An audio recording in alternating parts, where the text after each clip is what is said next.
Cabildeo presenta la entrevista con Roxana Lizárraga. Ya estamos en contacto con Nicaragua, Managua. Saludo a nuestro colega Wilfredo Miranda, periodista él de Nicaragua, que los reportes de Wilfredo llegan no solamente al continente, sino giran por el mundo. Un trabajo arduo es el que está haciendo la prensa en este momento en Nicaragua. Wilfredo, un gusto saludarte desde Bolivia. Hola, Roxana. Hola, Amalia. Perdón. Roxana. Hola. Wilfredo, en este contacto te quiero contar que aquí son las 11 de la mañana. Ya estamos cerquita al mediodía, tenemos 2 horas de diferencia, ¿no? Sí. ¿Las 9 en Nicaragua? Sí, son las 9 en punto de la mañana en Managua. 9 en punto de la mañana. El trabajo complicado, Wilfredo, ¿cómo está el trabajo periodístico en este momento? Mira, el trabajo periodístico está bajo su riesgo, es decir, un riesgo en el que está toda la sociedad en Nicaragua desde hace 3 meses que inició esta crisis.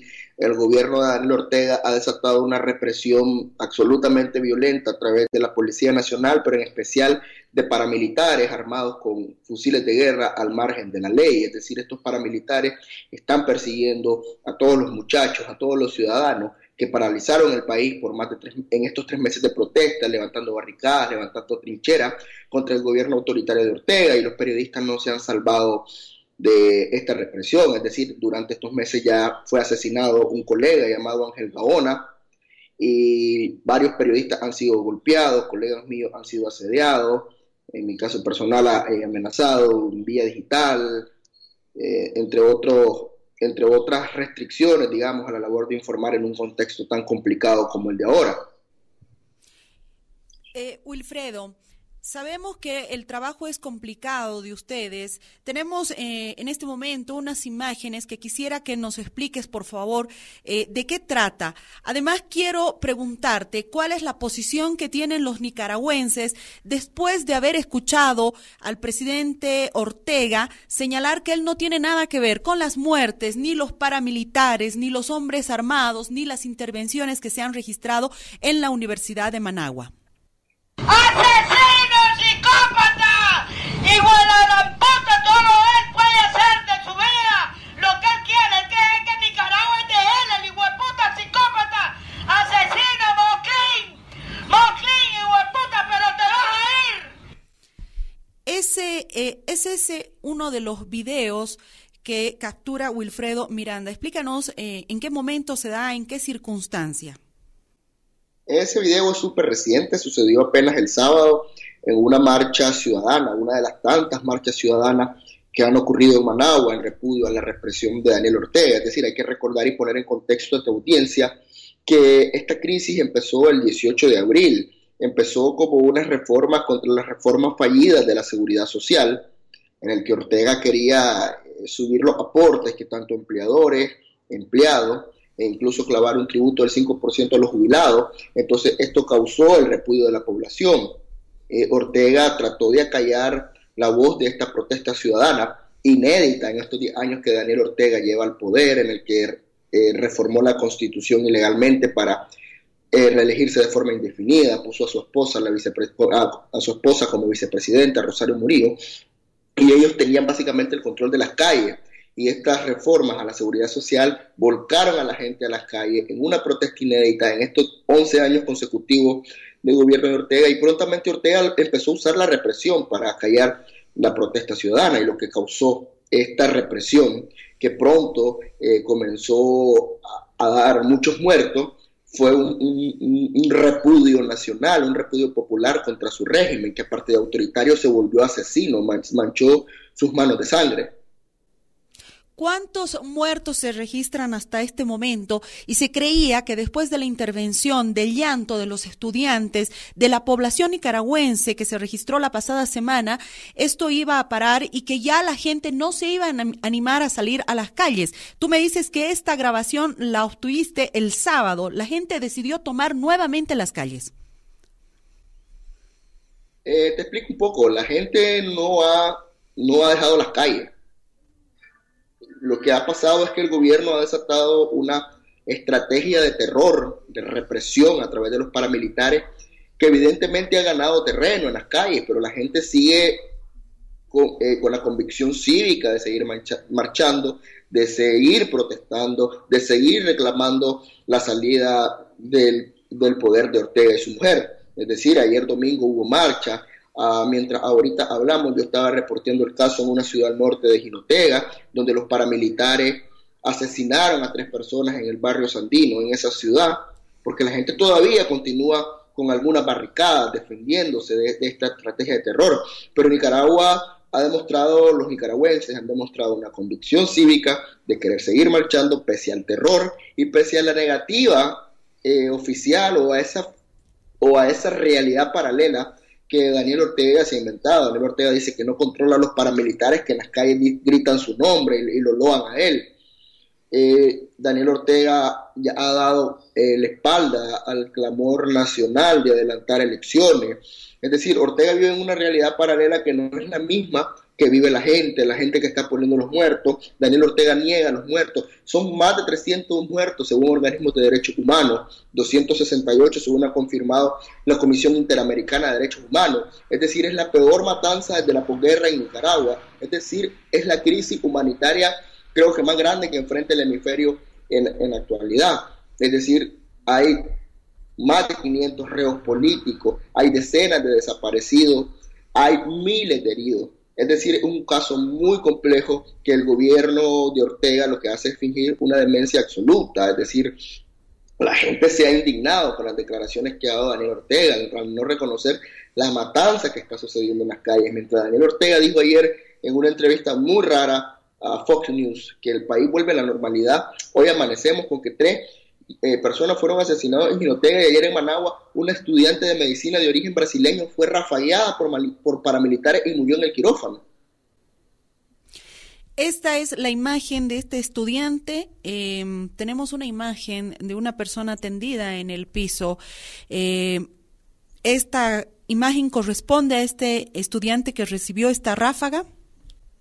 No, fue una muchacha. La que recibió la ráfaga fue una muchacha en Managua, una ciudadana brasileña, es la segunda extranjera que muere en este conflicto. Ese muchacho que está en el piso ese señor, mejor dicho, es uno de las 3 personas que fueron asesinadas hoy en la madrugada en Jinotega, que es otra ciudad al norte de Nicaragua.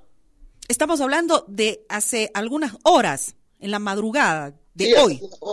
Ahorita, antes de hablar con ustedes, yo estoy reporteando la historia, porque yo no estoy en esa ciudad. Es decir, ese era uno de los rebeldes ciudadanos que estaban en las trincheras del barrio Sandino. Llegaron los paramilitares. A ver, para que entiendan, sí. El gobierno de Daniel Ortega ha desatado algo que le han llamado Operación Limpieza. Es decir, paramilitares en conjunto con oficiales de la Policía Nacional llegan a las resistencias ciudadanas, a las barricadas ciudadanas y llegan a limpiar a punta de bala, a quitar barricadas y a perseguir, a hacer una cacería de brujas. Le han llamado organismos de derechos humanos a los líderes, a los muchachos que han participado en la barricada. Y mientras eso pasa, a través de balas, a través de una violencia brutal, que solo en un día, por ejemplo, la operación limpieza en el departamento de Carazo causó 24 muertes en 10 horas de enfrentamiento. Dios, 24 muertos en 10 horas de enfrentamiento, y este panorama se va repitiendo seguramente, Wilfredo Miranda, con esta operación limpieza de Daniel Ortega. La gente, ¿qué es lo que dice la gente? ¿Qué nos puedes contar? ¿Cómo está la ciudad? Mira, la ciudad como en las últimas 2 semanas, esta operación limpieza ha sido efectiva en el sentido de que ha desmovilizado mucho terreno de los tranques, es decir, ha ganado las posiciones que los ciudadanos habían tomado. Los paramilitares quebraron la resistencia que universitarios de la Universidad Autónoma de Nicaragua, UNAM, habían mantenido por 2 meses y 5 días, y la quebraron con un ataque de 17 horas contra una iglesia contigua a la universidad donde los estudiantes se refugiaron. Esa noche hubo 2 muertos, hubo una ráfaga interminable toda la madrugada y que pudo ser finalizada gracias a la mediación del nuncio del Vaticano en Nicaragua. Es decir, esa es la iglesia que estamos viendo.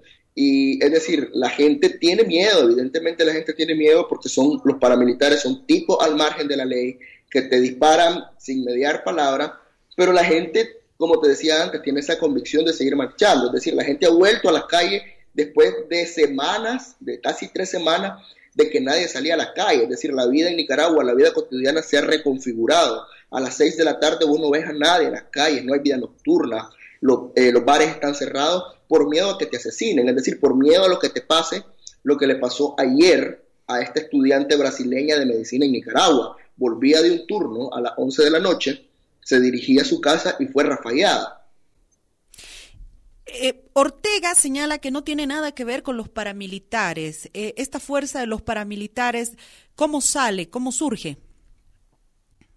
Es decir, Ortega dice que no reconoció a los paramilitares ayer en una entrevista muy rara con Fox News. Es decir, los paramilitares surgen hace mes y medio cuando la policía se ve desbordada ante tantas protestas. La policía no podía seguir reprimiendo tantos focos de protesta. Hay que recordar que la protesta en Nicaragua se esparció por todos los municipios, por todos los departamentos del país, lugares que eran bastiones sandinistas, lugares que hasta hace 3 meses apoyaban a Daniel Ortega, se voltearon, se rebelaron, y la policía no dio abasto, y comenzamos a ver este tipo de operaciones de tipo de civil encapuchado, con armas de guerra, con fusiles de guerra, atacando a la población.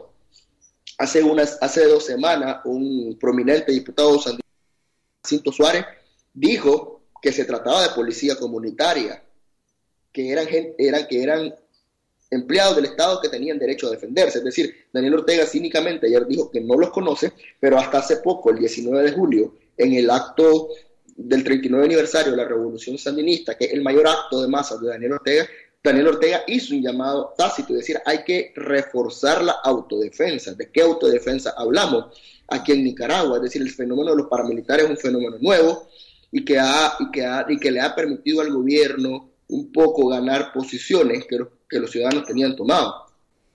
Civiles armados, las armas me imagino que se las entrega el régimen de Daniel Ortega.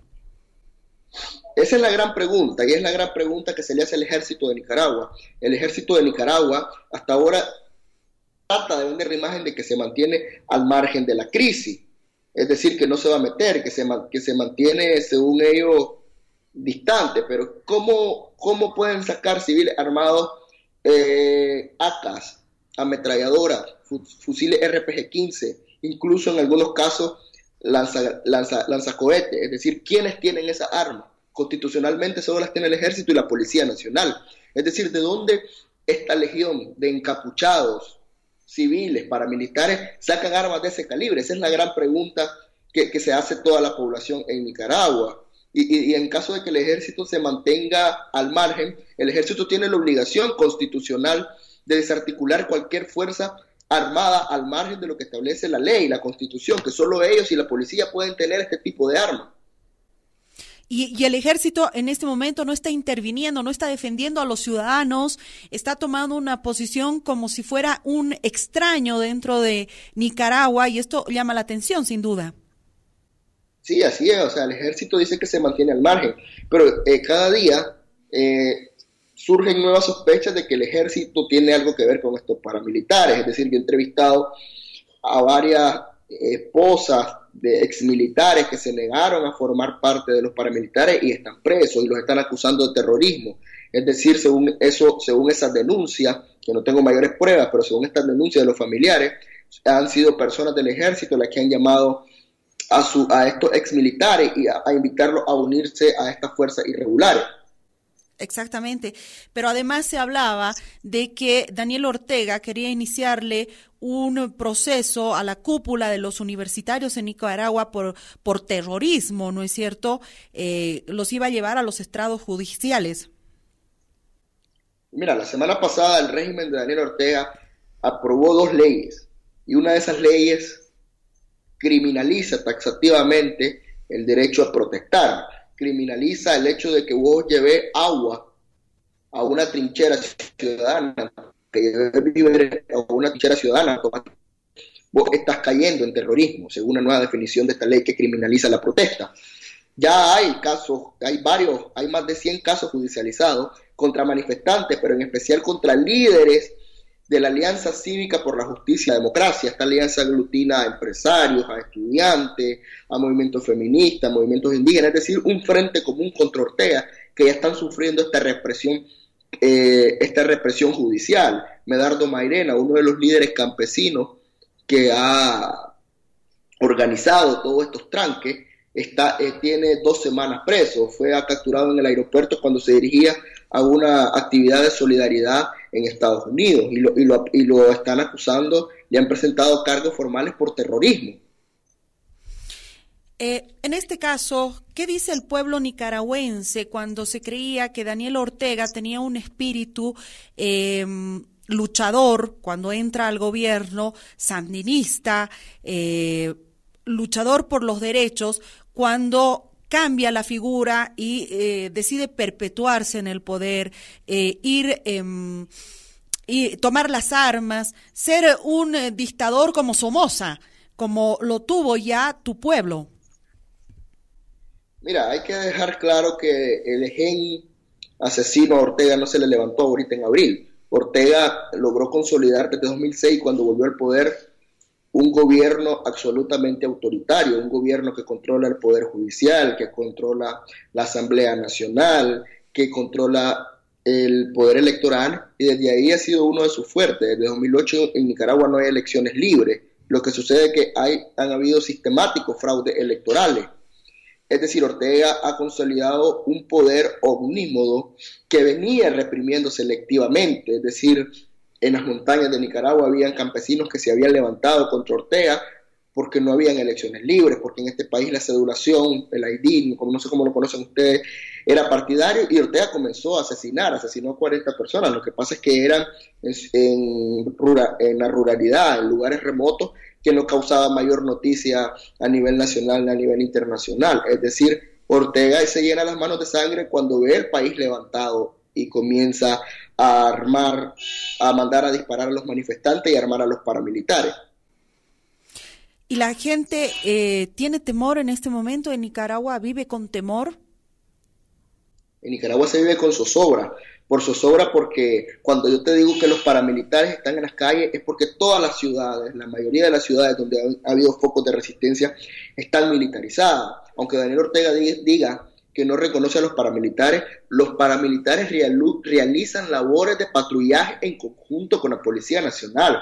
Hay miles de fotos, hay miles de videos donde se les ven a los paramilitares haciendo de labores policiales en las calles. O sea, vos vas al supermercado y en la esquina están 5 o 4 encapuchados con fusiles de guerra, resguardando, haciendo patrullaje en las calles cuando son grupos armados irregulares. Es decir, el gobierno de Daniel Ortega finge un cinismo absoluto cuando dice que estos paramilitares no responden a él. Estos paramilitares se graban videos ellos mismos cuando quiebran las barricadas, cuando hacen las persecuciones a los ciudadanos y salen diciendo "viva Daniel". Han dado declaraciones a la prensa, algunos diciendo que ellos apoyan absolutamente al gobierno. Entonces, cuando Daniel Ortega dice que no los reconoce, que no nos reconoce ante toda Nicaragua, queda claro que Daniel Ortega está desbordado de mentiras y de cinismo. Veamos, por favor, estas imágenes, este segundo video que quisiéramos que nos los expliques.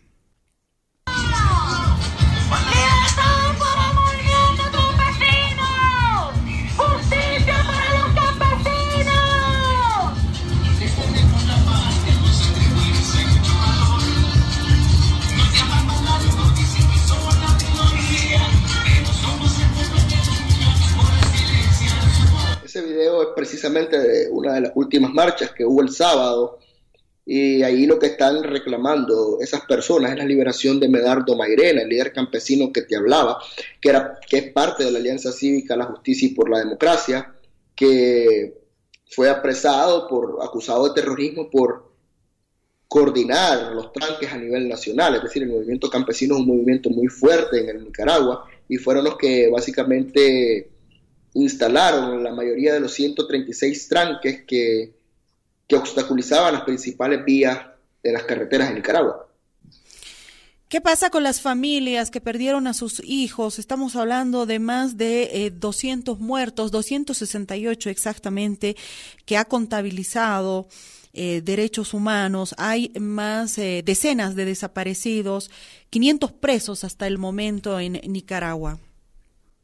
268 muertos confirmados, pero hay un gran subregistro que los organismos de derechos humanos no los dan por descontado porque están en fase de investigación. Es decir, se habla de más de 300 muertos solo para que la gente entienda un poco las dos cifras que se mueven. Es decir, la gente, los familiares, la legión de madres que han perdido a sus hijos se encuentran ante un estado de desesperanza. Es decir, en Nicaragua no hay justicia, están ante un panorama de impunidad flagrante que un poco la Comisión Interamericana de Derechos Humanos ha tratado de llenar con la venida del país y tratar de esclarecer los crímenes. Pero es decir, la Fiscalía hasta ahora no ha judicializado a ningún responsable por la muerte de más de estas 300 personas.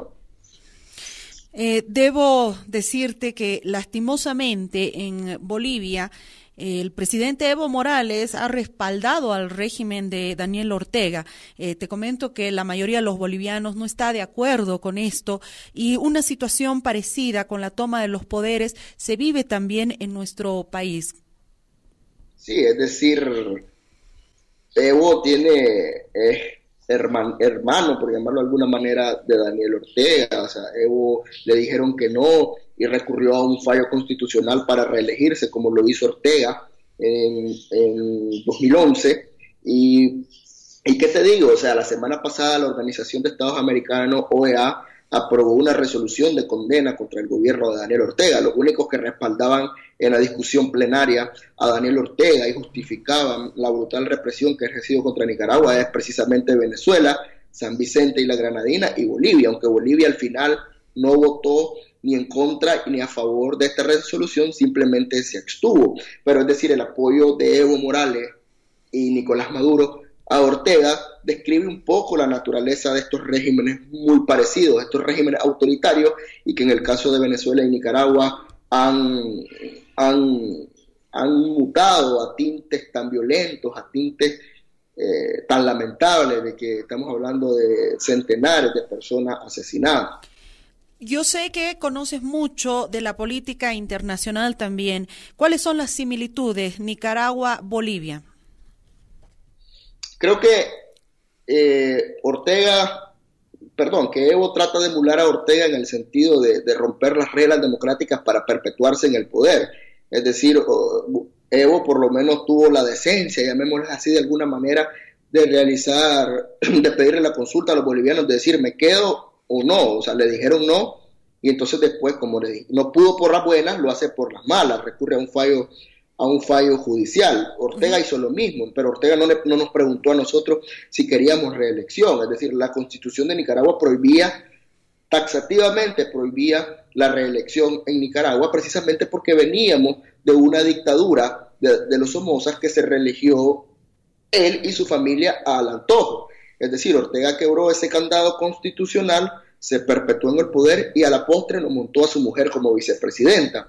Es decir, en Bolivia quizás no han llegado a un nivel de represión tan absurdo y demente como el que vimos en Nicaragua, pero es claro que Evo también trata de montar un sistema autoritario, aunque yo no estoy claro de que tanto contrapeso político e institucional tenga, porque en Nicaragua no hay ni siquiera un contrapeso político opositor, ni mucho menos un contrapeso de instituciones ni separación de poderes que pueda poner un brecazo, digamos, a estas aspiraciones autoritarias de Evo. Es decir, es peligroso lo que pasa allá, cuando un tipo se quiere perpetuar en el poder.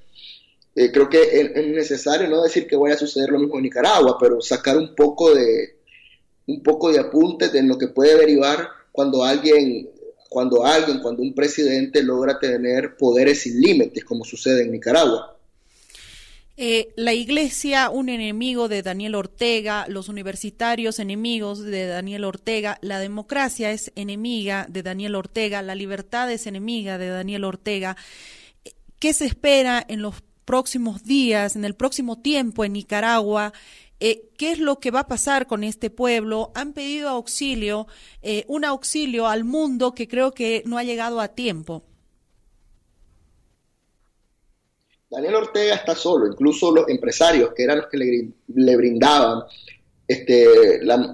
la mayor estabilidad económica y a la postre política, su régimen también está en contra de él hoy. Ortega está solo, a Ortega solo le quedan las armas, le queda la represión, y es lo que estamos viendo hoy día. Es decir, ¿qué nos espera Nicaragua? Todo el mundo me hace esa pregunta, y yo sí creo que Daniel Ortega va a salir del poder, pero no va a salir ahora. Daniel Ortega va a salir con muchos muertos más, y claro que todo eso va a depender de la presión internacional, pero sobre todo la presión nacional de los nicaragüenses que siguen en las calles demandando su salida. ¿Se tiene previsto algún tipo de diálogo que se vaya a generar en las próximas horas? Mira, Nicaragua inició un proceso de diálogo nacional mediado por los obispos de la Iglesia Católica, a pedido por el mismo comandante Daniel Ortega. Daniel Ortega pidió un diálogo, pero fue un diálogo que él mismo se encargó de torpedear. Es decir, el diálogo nacional, que fue cuando se aglutinó este grupo opositor o social, como el querrá llamar, que se llama la Alianza Cívica, y los obispos de la Iglesia Católica se fueron a sentar ahí bajo dos premisas fundamentales. La primera es justicia y el cese inmediato de la represión, cosa que no se ha cumplido, y segundo, una hoja de ruta para democratizar el país, que pone como primer paso el saneamiento de las instituciones del Estado que están coactadas o infectadas por el orteguismo, y el adelanto de elecciones para marzo de 2019. Es decir, el diálogo se trancó literal porque Daniel Ortega no está dispuesto a discutir un adelanto de elecciones y acortar su periodo presidencial, como ya lo ha dejado claro él mismo varias veces. Es decir, el diálogo está más muerto que vivo, y Ortega, como los obispos respaldaron y propusieron ellos una propuesta democratizadora y de adelantar la elección, Ortega comenzó a atacar a los obispos, los llamó golpistas el 19 de julio, los llamó cómplices de la violencia. Es decir, ahorita el diálogo está en una especie de impasse, como ha estado la mayoría del tiempo. Creo que Daniel Ortega y la esposa Rosario Murillo no entregarán ninguna banda presidencial, no entregarán el poder a ningún otro, y que todavía falta mucho en Nicaragua para que puedan recuperar los derechos y la democracia sobre todo. Sí, al menos no por la buena. Es decir, Daniel Ortega por su propia voluntad no va a entregar el poder. Es decir, Ortega es un tipo adicto al poder, Ortega es un tipo millonario que se ha enriquecido de forma ilícita con la cooperación venezolana, más de 3.600 millones de dólares que le han ingresado en todo este tiempo, y tendría toda la facilidad de irse impune a vivir a una isla en el Caribe. Pero como ha dicho el escritor Sergio Ramírez, Daniel Ortega no tiene mayor afición que es gobernar. Y es decir, Ortega ya lo ha dejado claro, no va a adelantar elecciones ni está dispuesto a ceder el poder, y mucho menos su esposa, su mujer Rosario Murillo, que tiene una ansia de poder quizá o incluso más grande que la de él. Qué increíble. Lo que pasa en Nicaragua nos ha relatado Wilfredo Miranda, periodista. En cualquier momento quisiéramos tomar contacto nuevamente contigo para que nos cuentes cómo está esta Nicaragua, nicaragüita, cómo están nuestros hermanos. Si bien somos distantes, pero son nuestros hermanos. Se habla de vida, se habla de luchadores universitarios, se habla de democracia, de libertad, de una pelea constante por el respeto a tus derechos. Wilfredo, muchas gracias por este contacto. A la orden, Roxana. Muy bien. Wilfredo Miranda desde Managua, desde Nicaragua, dándonos todos los detalles. Aquí concluyó nuestra entrevista del día de hoy en Cabildeo. Nicaragua presente en la mesa de Cabildeo. Cabildeo presentó la entrevista con Roxana Lizárraga.